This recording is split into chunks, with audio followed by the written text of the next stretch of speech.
Recording has started. Yeah. Hey everybody. Thank you for coming. Thank you for coming to this talk. For y'all that don't know Phil, this is Phil. I've Hi everyone. known Phil for a number of years. An amazing human being, amazing exec, amazing artist, amazing everything. Yeah. So we've known each other a long time, but maybe our mentees probably haven't. So I mean, we've talked about it, but I want to talk a little bit. I want to hear about your artistic journey. Like we met each other at SfA, but I forget. Did you go to an artistic high school? Where did you start? I did not. I grew up in New Jersey. I was born in North Jersey, but grew up in South Jersey outside of Philly. And I went to I lived in a pretty rural community. So it was a big regional high school. So like 2000 plus kids in my high school. I had a pretty good art teacher though. So, we had a couple of good art classes. And so it was like a normal, I would call it like public school art education where for like a few months you're throwing pottery on the wheel and another month you're doing like like linoleum block prints, like all like very art school stuff. But I did used to take the train or get dropped off in Philly, and I took classes at University of the Arts on Saturdays. So I took like a web design class there. I took a life drawing class there.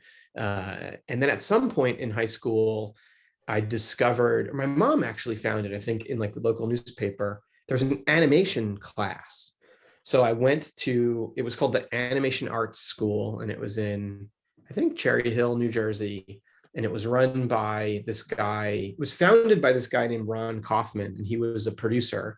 He produced the movie Hey Good Looking, which is a Ralph Bakshi movie. Oh, And I never met him, but his mom like kind of sat in the back office and ran the school, and there were all these teachers. So that I would go on like Wednesdays or Thursday nights for an hour. My mom would drop me off, and they had a lunch box. Or no, they didn't actually have a lunch box. So this is like now I'm dating myself. oh no! Are we doing Bolex?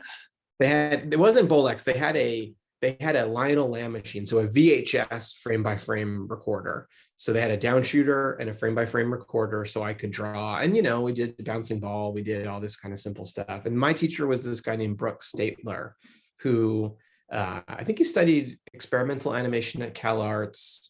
He was he still does it in Philadelphia, like local news graphics. So like he would animate the sun and the rain for the local news and all that kind of stuff. But it was fun because I got to meet a lot of people that were, my age, high school kids, but then there are also adults that were in there taking these classes. And, a couple of people were making these really wild films. And I learned a lot about kind of animation that way. And then, now I'll shut up in a second, I'll stop here. But there was a substitute teacher one time who was a college kid, and he came in, and it was like the first time someone came in, I was like, that's the kind of person I want to be. And I think he was a senior at University of the Arts, and he was drawing and working on his own. He was working on his thesis film, and it looked amazing.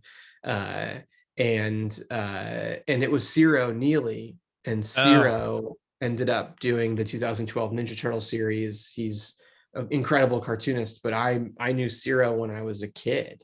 So I think I was like 15 or 16 when I met Ciro, and he was in his 20s. And when I moved to LA, which we'll get there, I ran into Ciro one time, and he recognized me. He's like, "You're that really nerdy kid from New Jersey." I was like, "Yes, that is me." Mm-hmm. But yeah, it was wild. But yeah, so no, I didn't go to an art high school, but I did. My parents supported my love of animation and art, and I was able to get kind of into classes and do that kind of stuff. But pre-internet, right? So like, this is like 1996 I started doing that kind of stuff. So the internet's around, but like, no information. Yeah, it's just pictures of the catacombs on a French website. Basically, yes. And then you just wait for JPEGs to slowly load. But yeah, it was so yeah, just normal high school, but I definitely fell in love with animation. I loved comics and stuff, so it kind of like helped me tumble into my interests in animation. And then did you know you wanted to go to an animation in college specifically? Were you Yeah. like just gearing a portfolio for that? Yeah, pretty much. Like I was sort of a math science kid, but I loved art. So I did like pretty good at my SATs. And uh, what I loved about animation was that it was technical.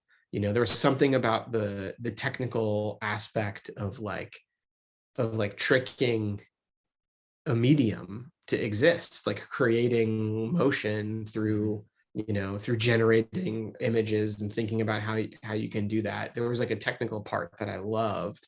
um, so I was pretty sure, like, yes, I wanted to study animation. So I applied to a handful of schools, but I applied to Cal Arts. I got rejected. I You and me applied to both. like, right. I applied to like Rutgers in New Jersey because it was like the safety school. I applied to UArts in Philly. And then I applied to SvA and in New York City. And it's where we met. But yeah, I got into SvA and I loved it. And even that summer when they sent me my like class, you can sign up for your classes. I picked the only schedule, but the very first class was animation. Like I was like, I want my very first college class to be animation. Like I didn't want it to be something else. So I picked whatever that track was. And yeah, so yeah, I knew Jim. So like, and my portfolio was mostly high school stuff, but I had a lot of life drawings because of going into Philly. So I feel lucky that I did that because we didn't really life draw in high school. We did like once. I remember they put like a photo of a person in a leotard on a projector, but I'd go into Philly and life draw, and that was really kind of the majority of my portfolio. Those drawings were terrible too. Like I think about what I was doing back then, they were awful. Do you feel like the life drawing gave you a good sense? Because I know like the trope of like the trope when we were coming up, like the Disney portfolio was always like life drawings, give me like 25 life drawings, 100 life drawings, and whatnot. Which may have shifted a little bit for feature or TV today. But do you feel like the life drawing like gave you a good sensibility or a good solid foundation of like solid drawing? No, not at all. Cool. Because it's not, and I love talking about art and creativity and drawing. So thanks for having me on here, Jim. Well, thank you for coming. It's not about the drawings.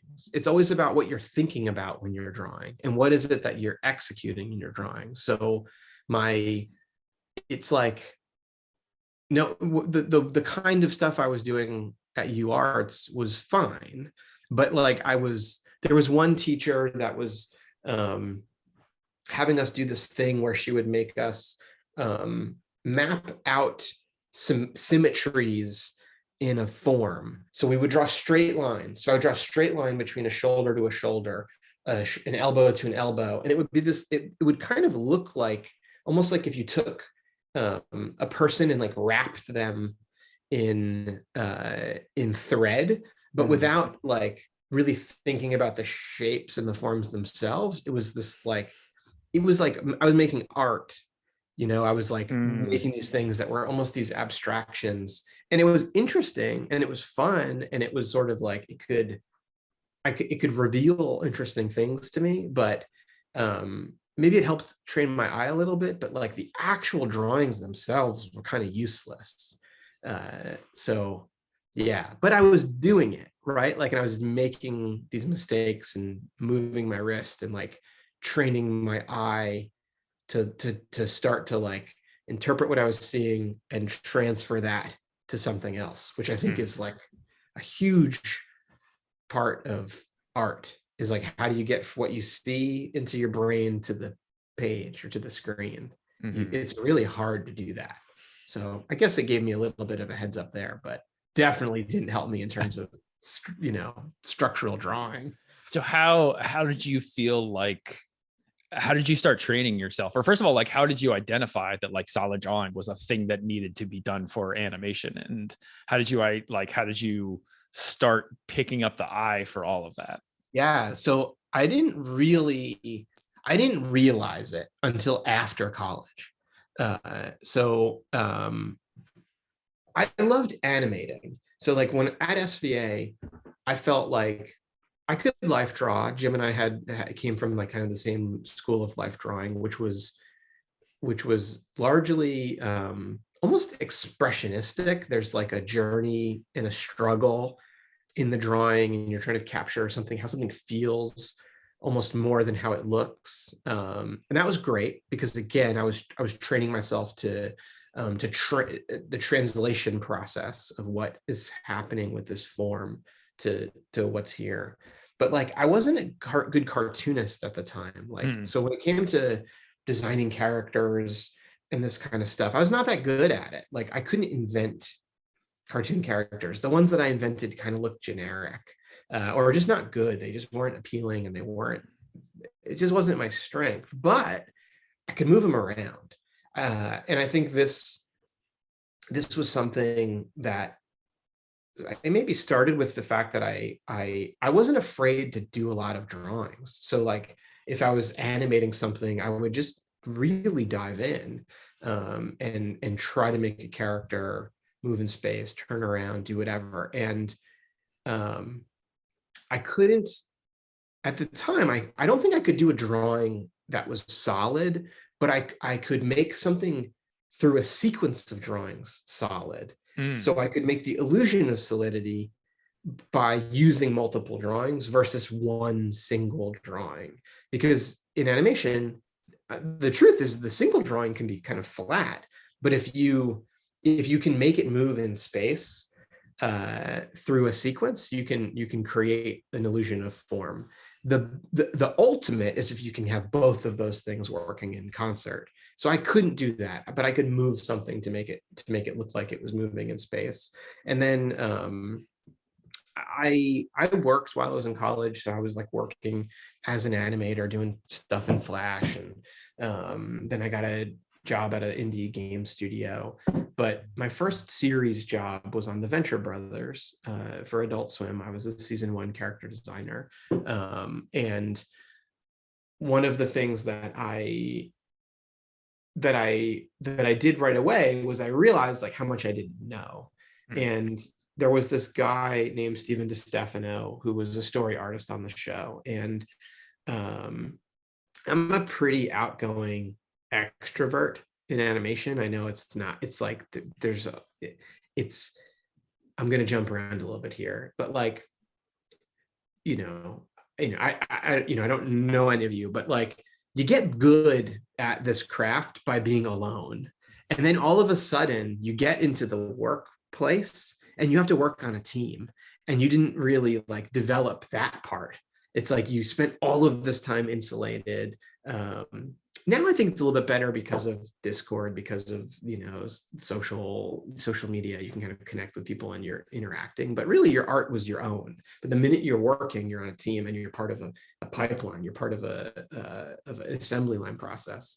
So this guy Steven DiStefano was a board artist, and it was wild because there was a magazine called Draw Magazine, which was a really great publication.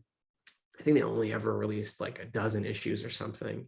But I remember like my first or second week on the Venture Brothers, buying the new issue of Draw, reading it at my desk and I was like and I saw this guy's drawings, and the drawings were like wild. And he had worked on like Batman, Superman adventures and Ren and Stimpy, and was doing all this comic stuff. And he kind of just drew really different than what I liked. I thought that I was like a Disney guy.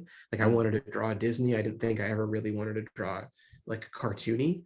But this guy's drawings were just really cool. I couldn't quite describe what I was seeing. And I was reading the magazine, and my supervisor said, "Oh, that guy like works here. And he sits right there."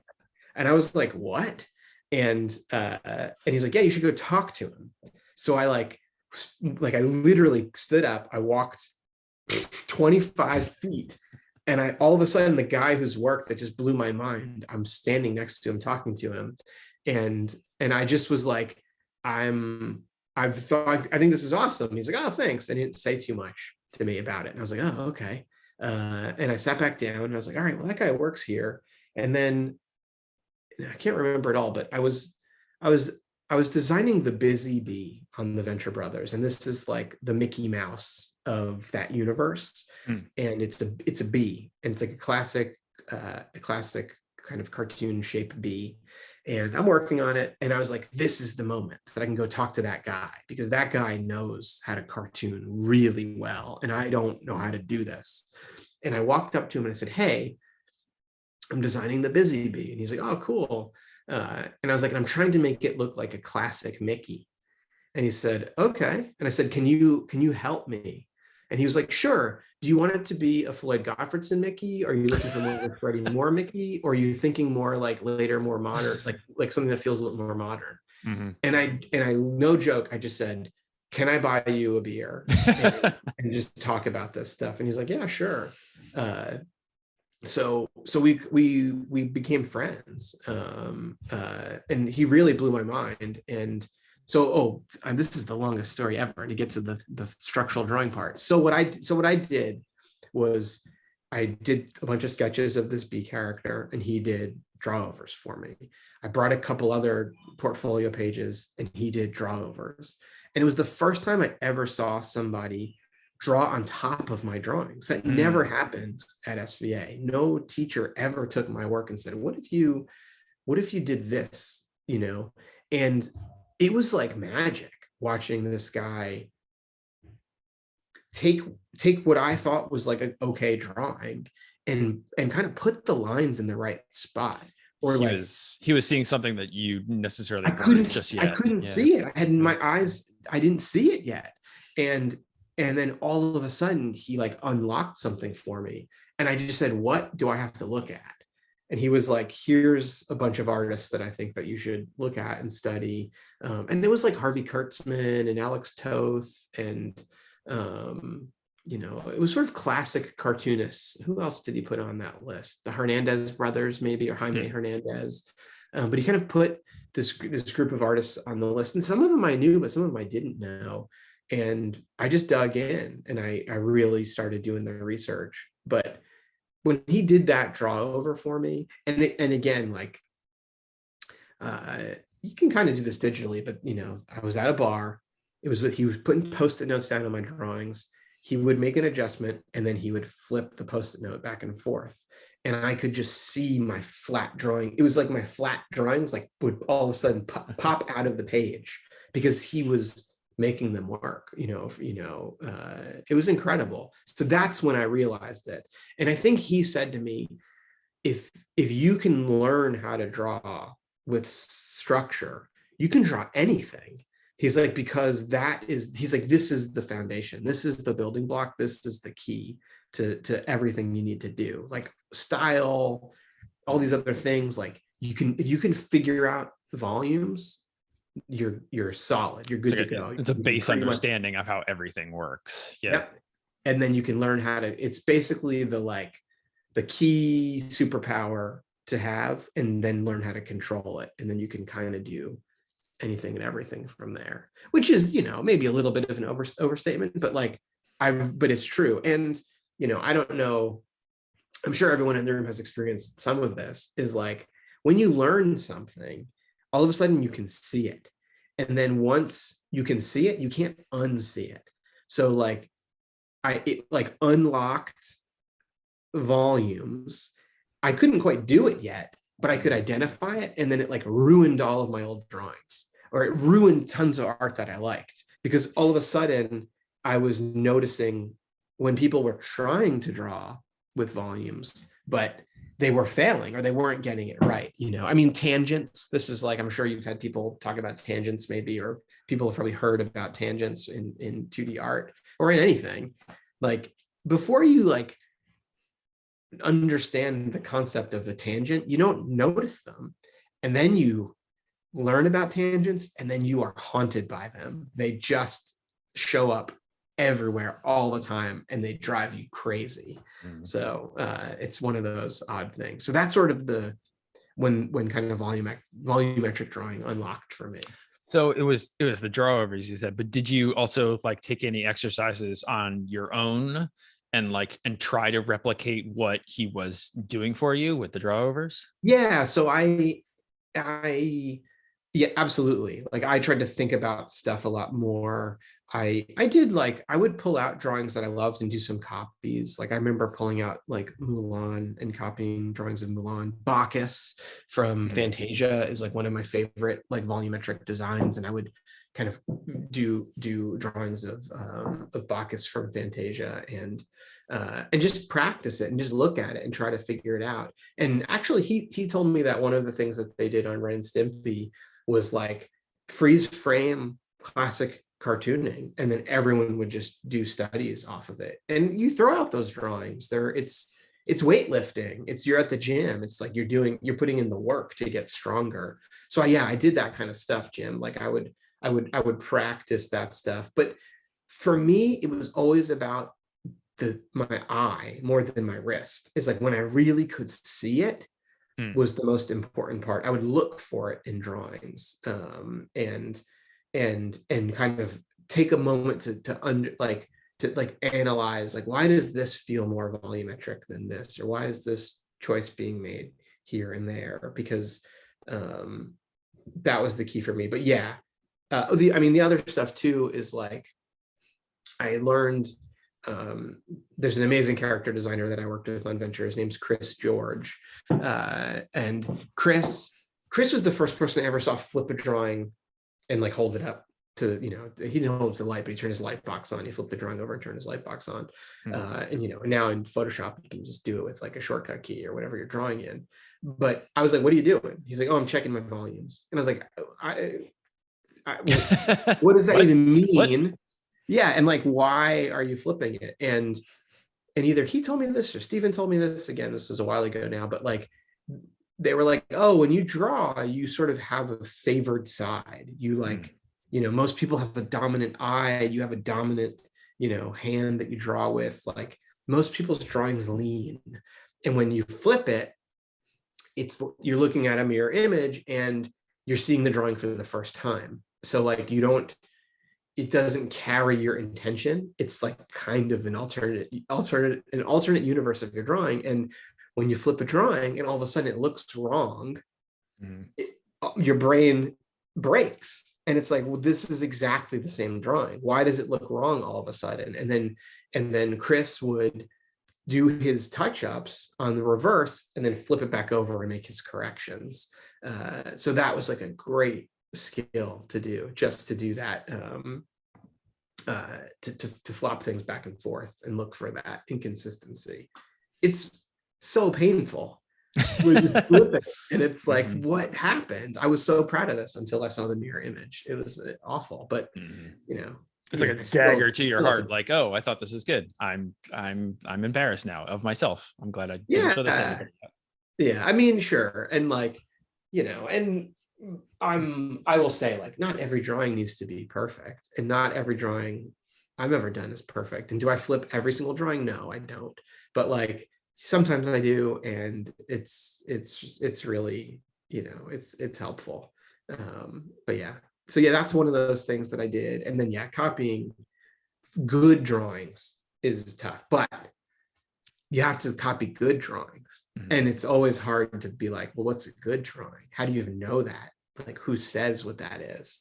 And that's always a tough one. So that's sort of, you need someone else to say to you, this is a good drawing, you should copy this. Like, and it's hard, because I think when you're training as a student today, my taste is still evolving. My eye changes, like what I think is good or bad changes. But for volumes, you can't see it until you can see it. And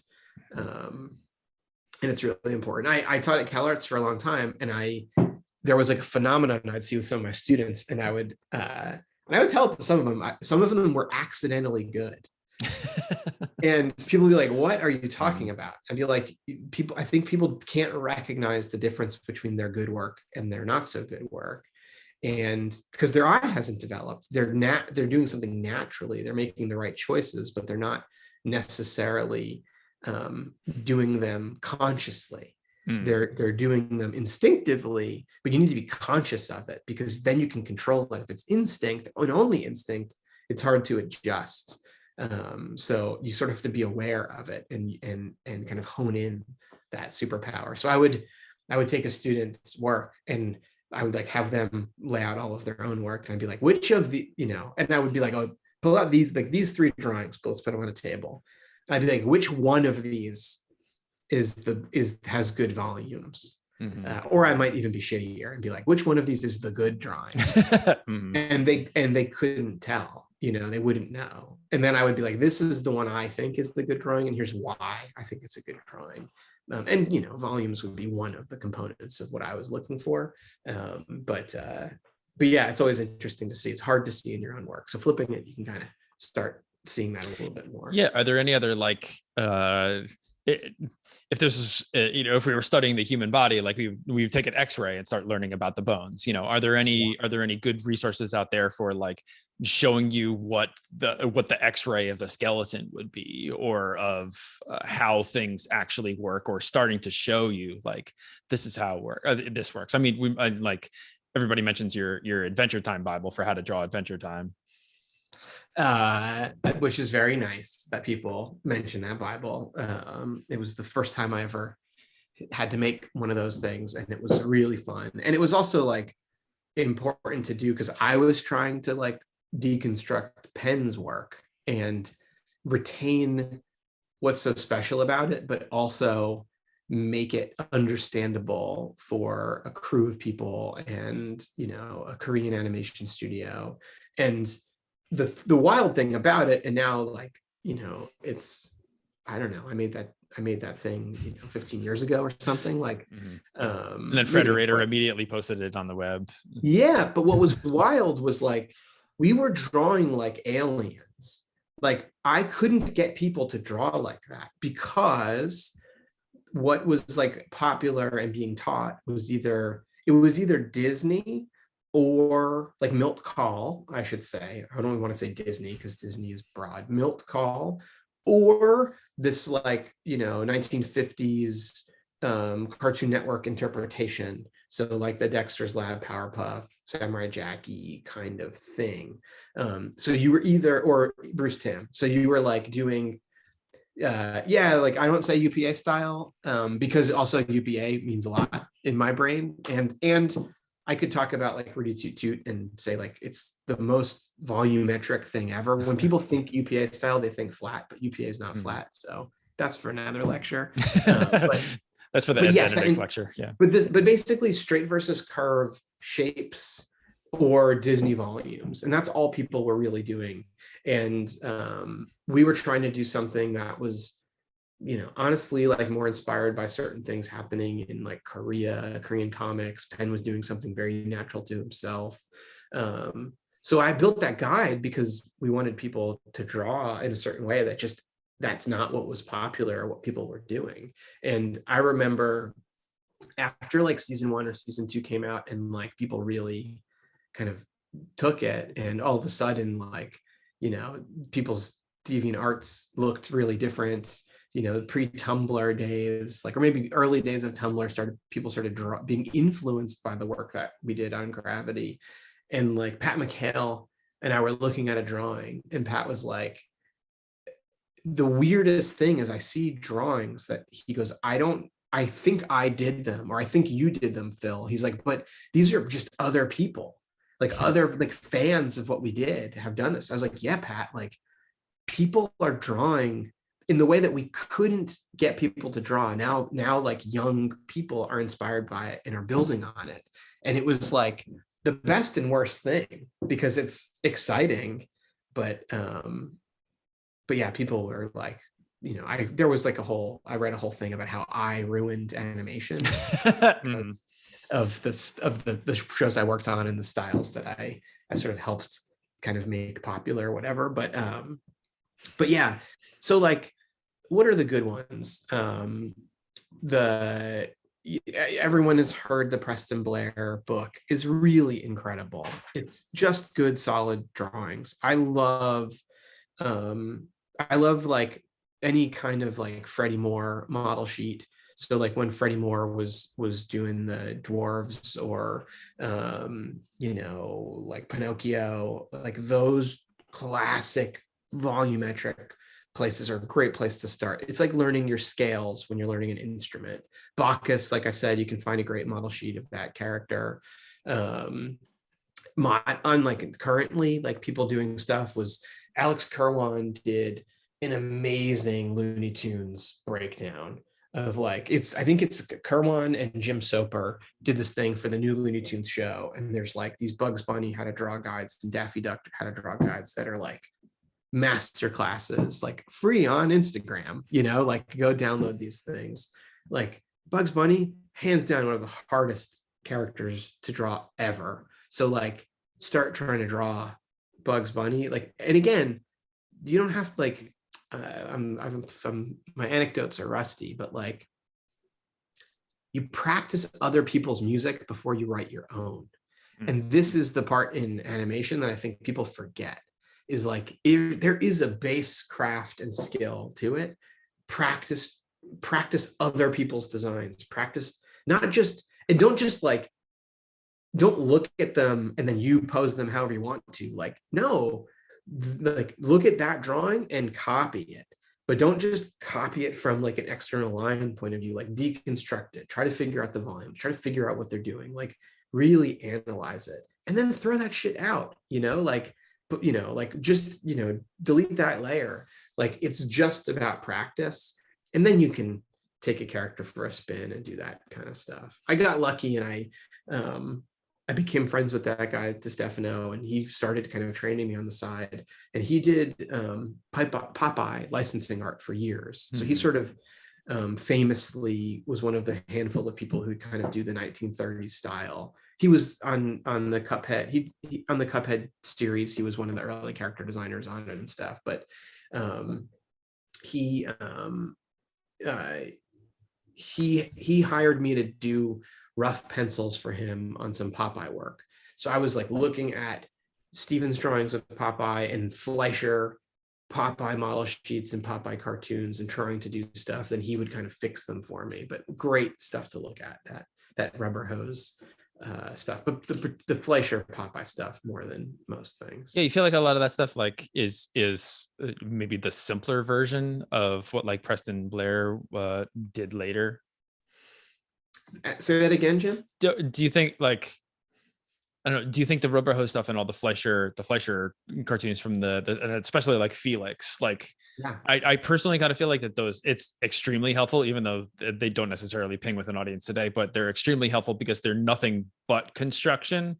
And so you don't get distracted by some of the style and the Preston Blair, or you don't get distracted by some of the complications. I mean, think about like innovation, right? Like that stuff was the first building blocks, right? Like you start there, and then all of a sudden you can be rubber hose, you can be really simple volumes, you can literally be tracing quarters or whatever to make these spheres, and then you're learning how to move stuff around, and then people are building on that, and then you have like the earliest kind of Disney stuff before like style hit, before the Disney style came around.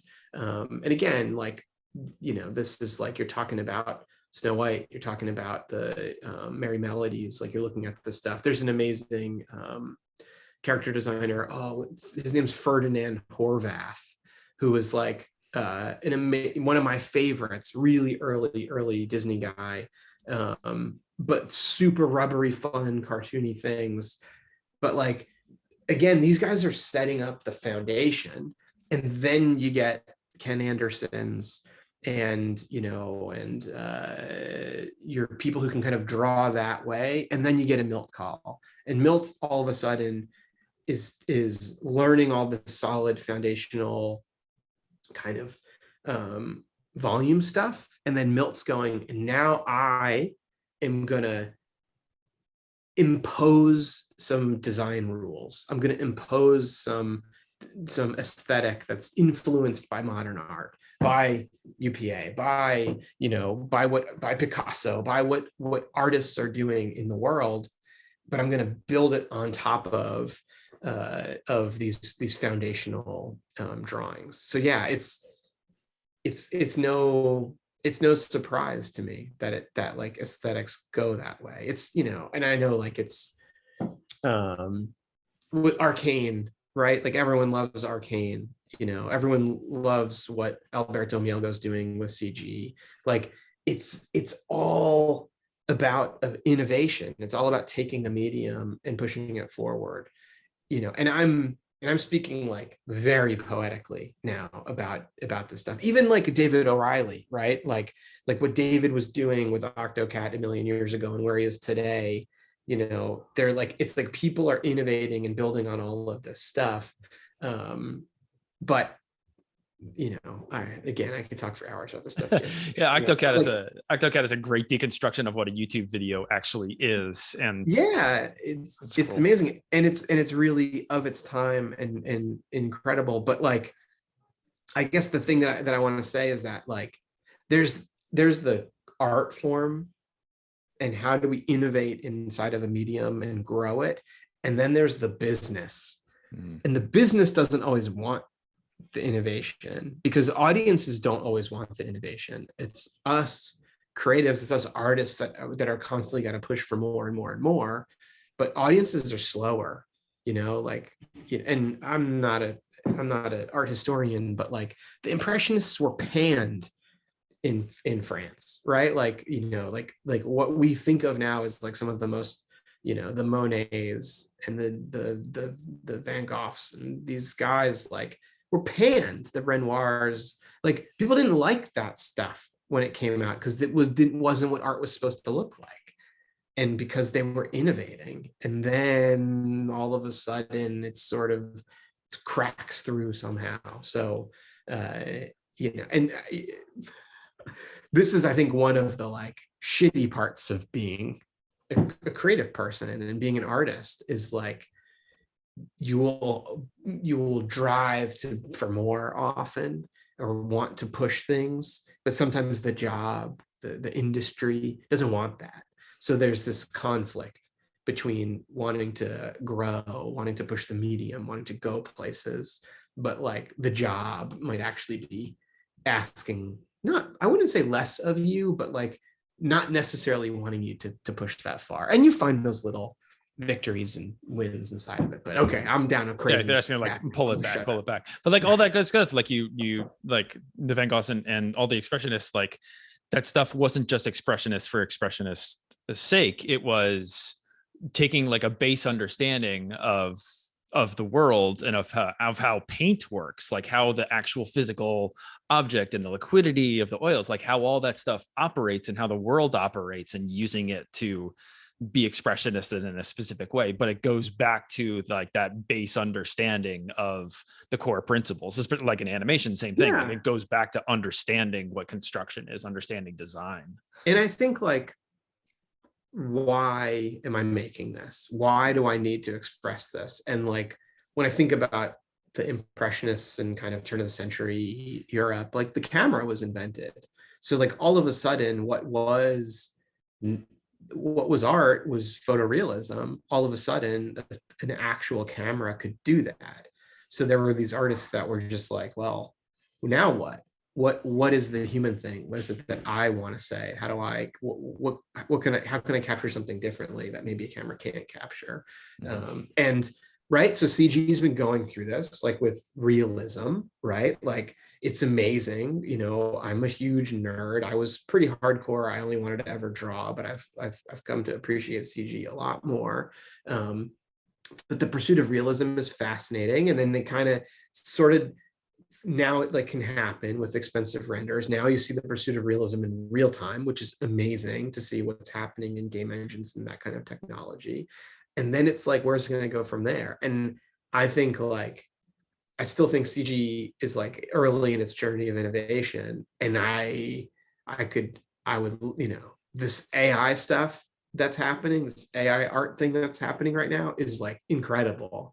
And I am really like blown away by it. And I don't know, it's a little scary, but it's also really exciting. So I'm like, there's all this innovation happening. And I think that's part of creativity, is part of art, is like kind of constantly evolving and innovating. So yeah. And it seems like in the art world, the engine of innovation is always a push for further and further understanding at the fringes of Yeah, the world.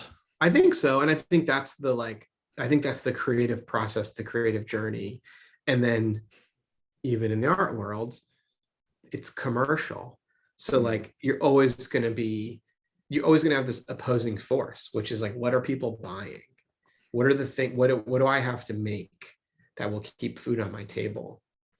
Like it's a real balance. And so yes, I would say there's like this pushing for the fringes for as a creative motivator, but like it's not the only motivator. And I think like there's, we all got to eat.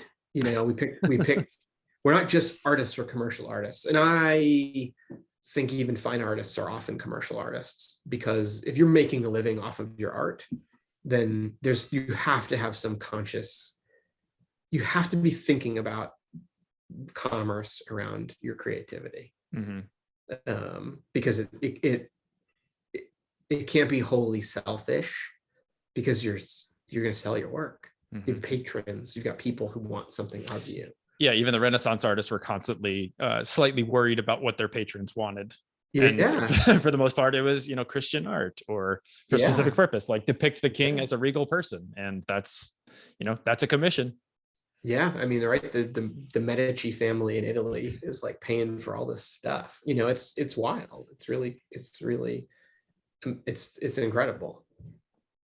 So if it's cool with you, I'm going to just open up the people to unmute themselves and start video if we want, because we want to go a little, go a little more open, since this is sure, man. I've been seeing occasional chat comments in here, but yeah, we'll let everyone in. Yeah. So if anybody wants to unmute, I think you all have the ability or to turn on video. So if you want to ask questions or whatnot, throw it out in the chat or raise your hand, and y'all can come in. Do it hand style. Sweet. That way I'll force you all to be humans.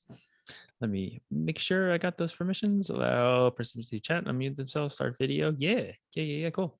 Awesome. Dill Young, you want to got a raised hand. You want to jump in? Hey everybody. Hey Phil, thanks so much for your talk. My pleasure. Something I've been thinking about lately is like, as artists, where we find inspiration outside of art or our medium, such as animation. So I was just curious to hear where your inspirations come from outside of, even just generally any illustration, image-based art form, even outside of art. Outside of art, okay. It's a great question, DeYoung. I think inspiration is like the carrot on the stick that drives us all. So I think it's super important. I'm a wildly curious person, so like I just love learning about things. And my therapist doesn't like that I say this, but I always say I'm a shallow ocean of knowledge. Where I really feel like I know about a lot of things because I am interested in lots of stuff, but my depth of knowledge isn't always super deep. So I like being really broad. There's a great podcast that someone turned me on to called 99% Invisible. It's a design podcast. Yeah, I love that podcast. It's so good because what's so cool about it for me is it's about deconstructing why decisions are being made. Why do things happen? Why, what is it that drives stuff? And it's very human, also 99% invisible. So like, I love that. And just hearing about that stuff, I love just getting immersed in that kind of stuff. So I'm really inspired by good design thinking, even outside of our craft. I like music a lot. I like game. Like, I mean, these are all easy though, because it's like I do follow games. I don't play as many games as I used to, but I'll watch Twitch streams and I'll still read game. I'll read Polygon or Kotaku or something. What other things are like? I just try to like look at stuff. But for me, 99% Invisible is always interesting. Honestly, I love meeting people a lot younger than me that have really different tastes and have grown up with different things. I always find so much inspiration seeing what other people like.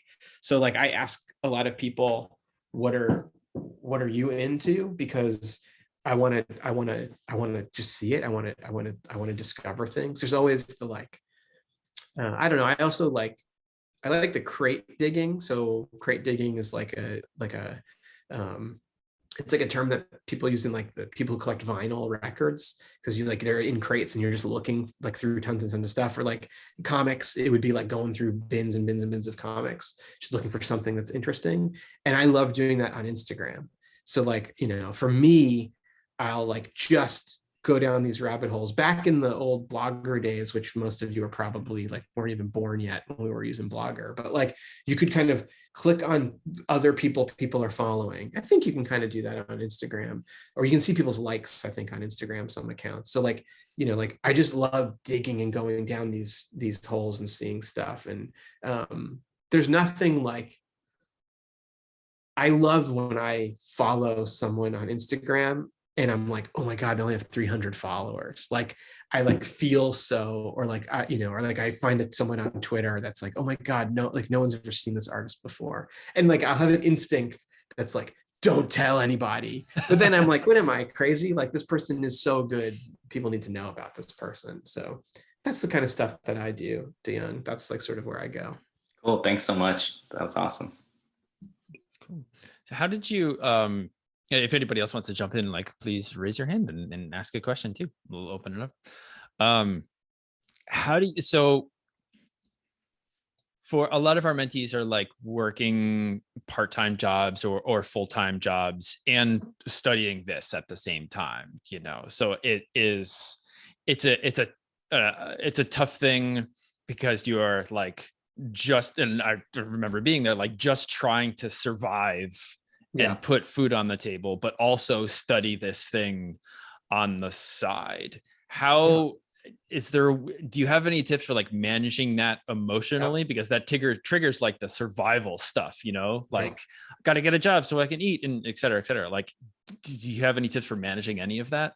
Yeah. I mean, it's not like, there may be like hard lessons, right? They're like, if you want this, you have to put the time in.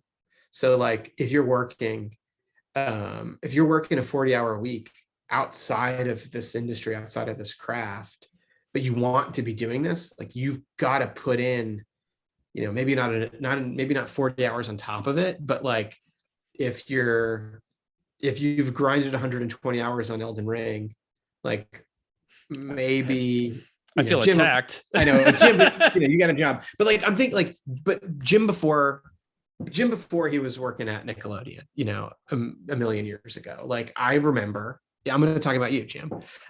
You came out here, you were like working at the Apple Store, but you were still grinding away at like really trying to increase your skills. You were going to live drawing events, you were taking classes, you were like spending the time, you're doing tests, you were still like hitting the pavement and putting a lot into it. And this is something that's like, it's like funny to say looking at you, Jim, because you're atypical.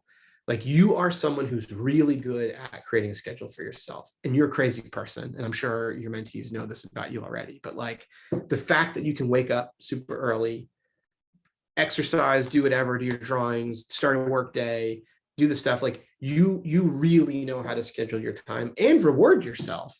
So like, I think for people who are working jobs, but still trying to get in, you have to like put your studies on the calendar. You got to schedule, you have to really take it seriously. And you got to say like, I think rest is important. I think reward is important, but you got to prioritize what you're doing. So, it's, I'm not like a exercise person, but there's rest days and there's active days, and like you got to make sure you got those active days in there and you're hitting it. This is awesome. Trisha Gum, who is the co-director on Lego Batman, and has a project at Netflix, and she was on like Robot Chicken and stuff for a while. She was trying to like get into writing. So she was mostly a stop motion director. She wanted to get into writing, and she asked the writer that she was working with. She was like, "How do you get better at writing?" And he's like, "You just have to write every day." And he's like, "And you have to get up and you got to do it. You got to do the writing, but you don't have to do good writing. You have to just write. And like, once you get in the habit of writing every day, whether it's good or bad, it'll get easier to do better writing, because the first thing you've got to do is like be consistent. You got to get on that thing. So to go back to this exercise thing, like you got to get on the treadmill every day for 45 minutes, and then you can start upping your rate. Then you can start upping your incline, but you got to get on that thing every day. So yeah, so it is hard, like, I'm not saying this to make it sound easy. Like, it is hard, and like, everyone's got their lives and they've got jobs, they've got responsibilities. People have a lot happening. This last 2.5 years has been total fucking hell for so many people, for COVID reasons, for just everything that could have gone wrong, throughout the course of 2.5 years. And, people have been suffering through challenges for hundreds of years. So like, it's tough, but you just have to figure out how to commit to it. But the other thing I think is like, commit to it, but give yourself deadlines. I'm going to spend the next 3 months working on X, Y, and Z. And then when I get to that next 3 months, I'm not going to touch that anymore. I'm going to work on something different. So like, give yourselves a finish line also. Because I think if it's just the treadmill, if it's just the hamster wheel, it's brutal. So give yourself these mini deadlines, and the ability to like see a light at the end of the tunnel for yourself. And I remember two things that our mutual friend Dave Levy talked about, because he made a whole bunch of films on the side while he was still working too. And he talks about even putting the time in the film, even if it's 5 minutes a day, like just putting in the time every day so that you reduce that friction on yourself or of starting again. And I know there's the concept of like the unfinished painting, where you leave a painting in your view wherever if you walk into the bedroom, it's there. Or even if you have like, if you keep Photoshop open and have your study, so that when you get to the computer, it's like, okay, this is open already, and you see it, and now it's in your purview, or now it's in your view, and you like get committed to it. The one that I love that someone taught me, I wish I knew who taught me this. Maybe I read it somewhere. I heard it's a comics people do this, is you don't end your day when you finish something, you end your day when you start something. So the idea being, the hardest part is starting. So if in comics language, right, like you're penciling pages. So like day one, you got to start with a blank page. You pencil the first page, and then you put the second page down and you pencil half of the second page, or you start penciling the second page, and then you call it a day. So that way, the next morning, you've already begun something. So your task is to finish something that you've already started, and then you start the next thing. It's really, really helpful. I found that really helpful as a designer when I was designing. I find it really helpful across the board. It's easier to pick up something when you've already started it. I think it's a Stephen King thing too. Like, he always ends a writing day with an unfinished sentence. It's amazing. But he knows exactly how he's going to do it, how he's going to finish it, but he doesn't put it down. Yeah, it's sort of a, it's what's the word I'm looking for? It's a life hack. Mm-hmm. I mean, it's a brain hack. It really is. It's a way to like jumpstart your motivation. Give it a shot. If you guys haven't tried it, really give it a shot. It is a weird feeling at first, but because it's unnatural. Because you're ripping yourself away from being in the groove of something. Yeah, and you're normally like, you're really on it's the sprinter versus the marathon mentality. It's when you finish something, it's a sprinter mentality. But when you leave it unfinished, you realize that it's a marathon. And I really think the journey is a marathon. Young, what's up? Come on in.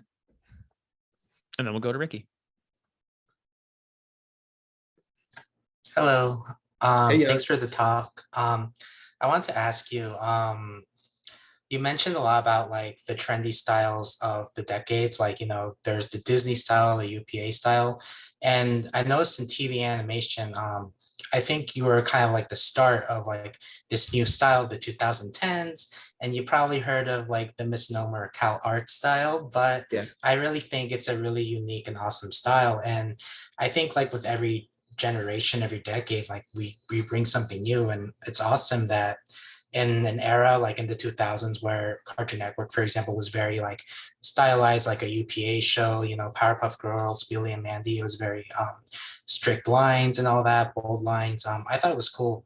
But then you brought in a kind of like a new generation of like an art style to TV animation, and it's still popular. Even like CG shows like or CG animation like in Pixar, Turning Red, Luca, it's very similar to what you guys started. And I want to just ask about that. Like, I think with the internet these days, you can kind of hear more of the vocal minority. Like maybe they don't like the style, or they're still nostalgic. But can you share your thoughts about kind of like bringing in this new style into like TV animation, and maybe like will it be a mainstay, or will something new and trendy kind of replace it? Like, what's your thought about generational styles like that?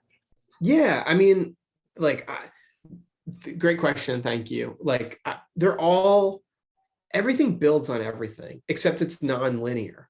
So it's like things are building on them in just kind of different places in different ways. So like, I think the people who get grumpy about style are kind of ridiculous, because it's like, it's just a thing. It's just a choice. And it's not necessarily like, it's the whole, like, you ruined my childhood thing, which it just gets so, I don't know, it gets a little bit, it gets crazy. But yeah, certain things get popular and then they fade, or people innovate on them and they kind of change it up. I think the danger is when you're not open-minded, when you as an artist only commit to one thing. It doesn't mean you have to like everything, but it's like to understand it, respect it, and not try to fix it. This was something I learned early in my career. It was like, sometimes you have to draw in ways that may not be your taste. So like the job isn't always to fix it. And what happens is that, like, if all of a sudden you have to draw in a different style, you might actually learn to appreciate it. You might find things about it that you never saw before. So like I sort of think of that like growth mentality, where it's like, how can I grow? How can I see stuff more? You can still have your own personal things that you like more than other things, but the people who just want to minimize what aesthetic is just so odd to me.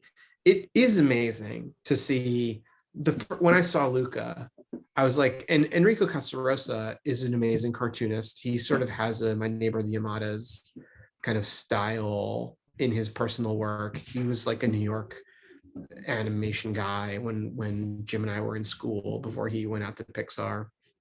And like Turning Red kind of looks like his stuff. But what's cool to me is, like, I don't think that like what I did necessarily influenced Luca, but what I did was it influenced the industry to allow for Enrico stuff that he already did that way, to draw in a way that kind of looks and feels that way.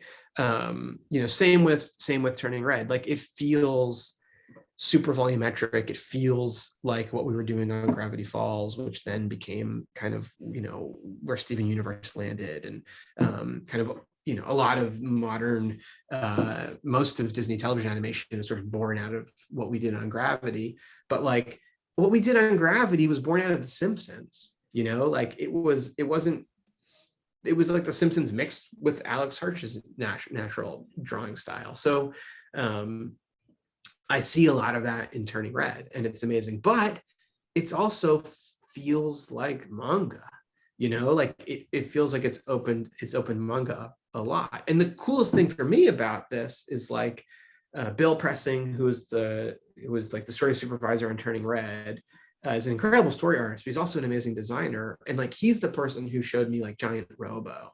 So like, I was looking at Giant Robo and sort of understanding that, like, the anime that was inspired by like the 60s anime. So even like Hero Boy, Golden Boy Conan, what was that early Miyazaki? Yeah, Future Boy Conan. Future Boy Conan. But like, That's also my favorite era. A lot of my styles influenced early Japanese animation, 60s so era. it's that kind of that thing. So like I said, it's like style isn't linear. It just sort of pops up in different places and people find their inspiration in things. So yeah, I don't know. I just try not to like, anytime people try to simplify style, CalArt style, whatever, it's like it changes. CalArt style used to mean Milt Kahl, and then it became, then it became what kind of it is now, and it's something that like John Crick-Falusi used as a statement one time. But like it's just sort of an odd thing. And honestly, like when you go, taught at CalArts for years, like I had such a huge diversity of people doing the kind of work in their class.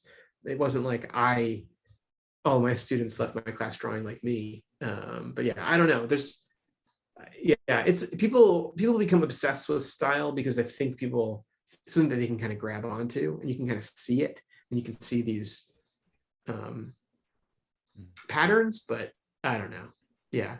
Yeah, like styles over the years is just a evolving conversation. Yeah, Conversation between artists. But you know what I didn't say that I wanted to say was like, it also shouldn't be surface. To me, style should serve a purpose.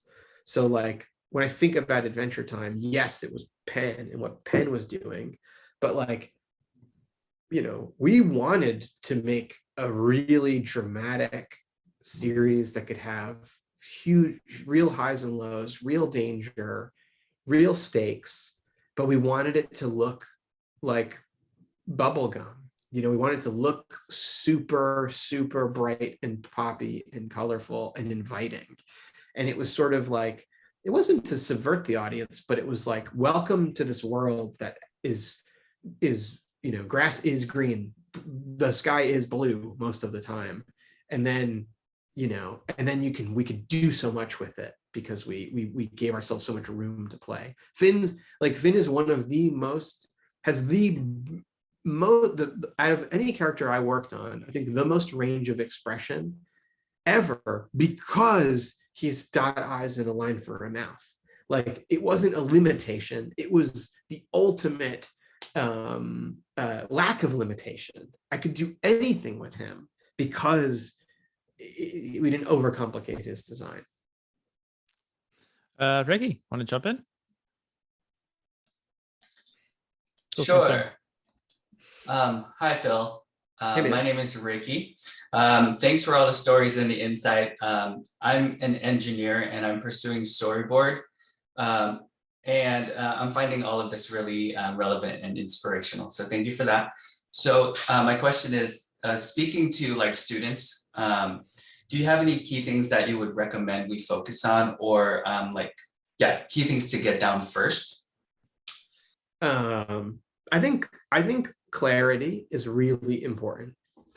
Almost before volume and like in volumetric drawing is like, what are you saying? So, maybe I gotta even back up. What's your opinion? What the hell are you trying to communicate is like the idea behind what you're trying to communicate. And then how do you clearly communicate it? I think that is so important, no matter what craft you're in, like, what is it? And then when you think about the, what is it, sometimes it's literal and sometimes it's non-literal. So like, I think once you start getting into the kind of more expressionistic ideas, how does something feel? I want someone to feel this when they see this. That is so key, because you can really communicate things that are kind of abstract. So I would say thinking about that, and then there's like tools to get there. So like contrast, super important. People hear that one all the time, but contrast is nonlinear. So people normally, when you hear contrast, you're thinking about like big and small, or straight versus curve, or the imposing character is looming over the little character here. That's a lot of contrast in a single shot, but it's non-linear contrast. So like your cutting from a particular kind of a shot to another kind of shot, and how you're using contrast to communicate something on a timeline in your boards is really important. And I think these are all just tools to communication. And then like, you know, it's all this like electrons cloud of information. And then there's the actual draftsmanship and the craft around it. Like, you don't have to be the greatest draftsman on the planet to do what you need to do, but you need to be good enough to communicate whatever it is you're trying to say. And you don't want to be wrestling with your drawings. I heard a CG animator one time. I forget who it was. It was at Blue Sky. He was a really talented 2D animator, and he moved to CG, and I got introduced to him, and someone said, "Oh, it's such a shame that you're now a CG animator because you were such a good 2D animator." And the guy said, "Oh, that's really kind." He said, "But actually, I'm a better CG animator because my drawing limited what I could animate, because I can move models around in CG in a way I never could on the page," which is amazing. And then you get guys like James Baxter, who's the opposite. You know, I've talked to James about going from 2D to CG, and he said CG drives him nuts because the rig and the model can never do what he can do with the drawing. And he finds CG to be really limiting for him as an animator. So you just have to find that spot for yourself in what you're communicating, and be able to do it. You've got to be able to do it. But also, like, I don't know, I use these marathon analogies and all this stuff. Like, you gotta climb the mountains you can climb. You gotta get to them, but like, you know, don't start with Everest. And I think that's a mistake a lot of people make, is that they make it way too hard for themselves. They'll never get there. So it's like, you got to find these things, and you got to test and play and complete things. And, you know, I don't know, I'm rambling a lot now, but hopefully that was helpful. Right? No, that was really helpful. Thank you so much. Ooh, so we're about at time. Again, Phil, thank you so much for your time. Thank you so much for coming in. Do you have any last minute inspirational words for everybody?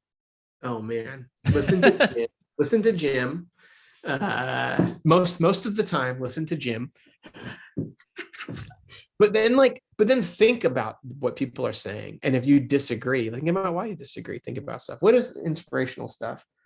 I don't know. This is a really, really fun business, but it's a business. It's